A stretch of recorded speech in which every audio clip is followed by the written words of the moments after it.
নমস্কাৰ, মই পূৰ্ণিমা। আজি আপোনালোকৰ আগত সৰু এটি কাহিনী ক'ম দেই। এবাৰ মানে বহুত ডাঙৰ বানপানী আহিছিলে। তাৰপিছত এজন মানে খুব ভগৱান বিশ্বাসী মানুহ আছিলে। তেখেতে মানে একেডোখৰ জেগাতে ৰৈ আছে, সকলো নিৰাপদ স্থানলৈ বুলি ঢাপলি মেলিছে। তেখেতে কৈছে কি ভগৱানে মোক ৰক্ষা কৰিব, ভগৱানে মোক ৰক্ষা কৰিব। তাৰপিছতে নাও এখন আহিলে, নাও এখনে আহি তেওঁ কৈছে যে ব'লক, সকলো নিৰাপদ স্থানলৈ গৈছে, আপুনিও ব'লক। তাৰপিছত তেখেত মানে নাযায় যে মোক ভগৱানে ৰক্ষা কৰিব বুলি তেখেত নগ'লে। তাৰপিছত তেখেতৰ যেতিয়া মানে পানী বাঢ়ি আহি যেতিয়া একদম মানে ডিঙিৰ ওচৰ পানী পাইছেহি নহয়, তাৰপিছতে হেলিকপ্টাৰ এখন আহিলে।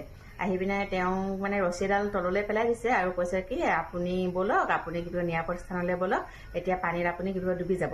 তেখেতে কৈছে কি নহয়, মোক ভগৱানে মোক ৰক্ষা কৰিব। তাৰপাছত হেলিকপ্টাৰখন গুচি গ'ল।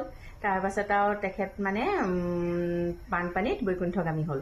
তাৰপাছতে কি হ'ল, যেতিয়া তেওঁ বৈকুণ্ঠগামী হ'ল, তাৰপাছত তেওঁ ভগৱানক প্ৰশ্ন কৰিছে যে প্ৰভু, মইতো আপোনাক ইমান বিশ্বাস কৰিছিলোঁ আৰু আপুনি মোক কিয় আপুনি মোক বৈকুণ্ঠগামী কৰিলে বা আপুনি মোক কি বুলি কয় উদ্ধাৰ নকৰিলে।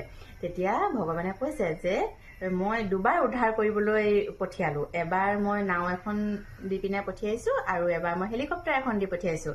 গতিকে মই দুবাৰ পঠিয়াইছোঁ উদ্ধাৰ কৰিবলৈ। গতিকে আমিও সেই ভগৱানে আমাক ইংগিত দিয়ে, আমি সেই ইংগিত আমি বুজি পাব লাগে আৰু প্ৰতিটো বিপদৰ আগত কিন্তু